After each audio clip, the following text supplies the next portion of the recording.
In the murky waters of flooded ditches, there lurks a creature straight out of science fiction. This slimy, snake-like apparition is seldom seen, but it lives right under most people's noses. We're in suburban Louisiana, just 30 minutes from New Orleans, and we're hunting in neighborhood drainage ditches for Amphiumas. Today, we're after one of the most bizarre animals I've come across in my journeys. To find it, we're checking out behind houses in Zach's neighborhood, shining spotlights in the draining ditches, looking for these incredible river monsters. It is late. Amphiumas are nocturnal. Totally nocturnal. Like, if you see one during the day, it's because something's wrong with it. These guys are not gonna be found during the light of day.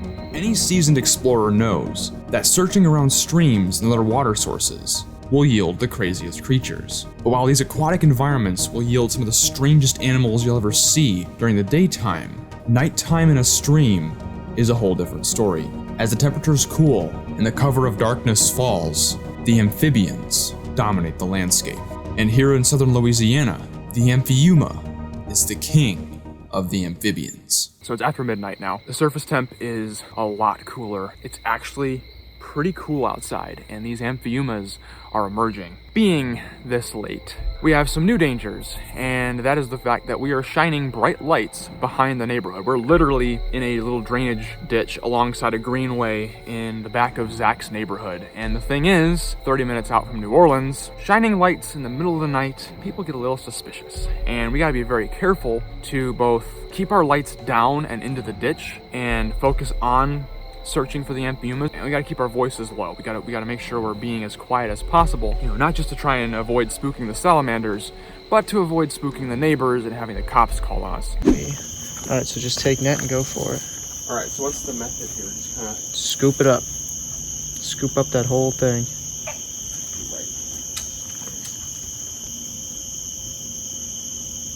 Scoop them quickly. That was pitiful. That was pitiful. It's probably a lot of things. I don't know if it's the depth of field of the water, because water bends light differently than air does. So I'm not sure if it's the depth of field. I don't know if it's just the unfamiliarity of the tool we're using, this huge dip net, or I might just not be that strong. It could be a combination of all three. But I feel like I can't get that quick strike that Zach does. We get monetized. Yeah, way off. At this point, it's getting pretty late. Tomorrow, we've got a 4-hour drive to a place where Zach has the lead on giant centipedes. However, sleep's gonna be very important, and we're gonna have to get up pretty early for this journey.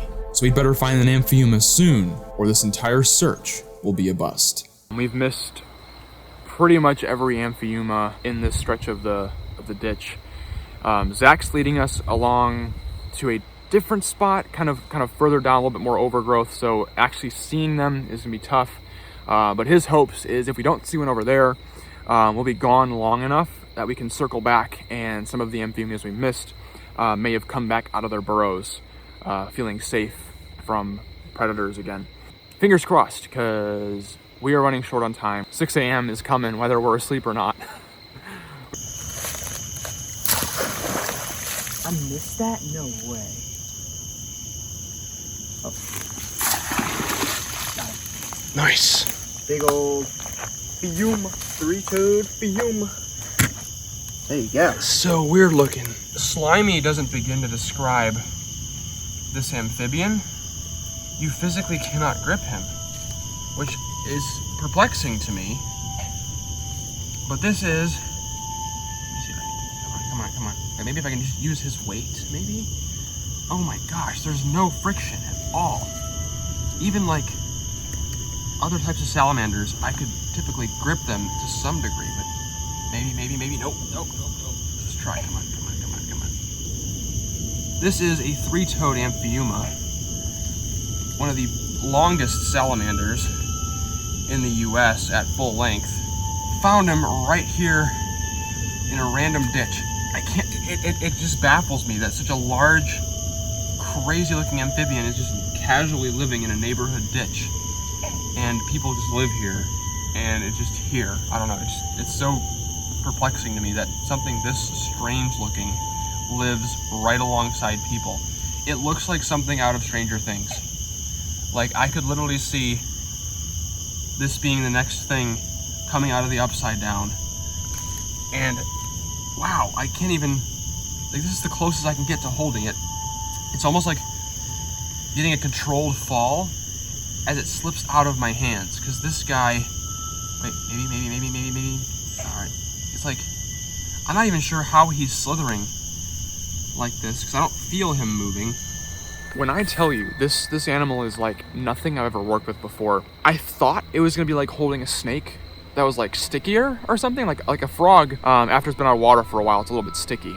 And the body isn't quite like a snake. You can feel a little bit of its skeleton inside. It's not as muscular as like a rat snake or a king snake. It's like holding a weird bony snake covered in soap, like dish soap. These huge eel-like salamanders. Yes, this is not a snake, not an eel. This is a salamander. You can even see right there in the front, he has these two little tiny legs. He can barely even use them. And in the back, two more tiny little legs right here. 3 toes, where he gets his name, 3-toed Amphiuma. Can't even really use him. He's gonna mostly be using that really shovel-looking snout to dig burrows in the mud. And he's gonna be living in burrows during the daytime, coming out at night to feed on all kinds of little things that live out here. Fish, tadpoles, small frogs, probably smaller Amphiumas if I had to be honest.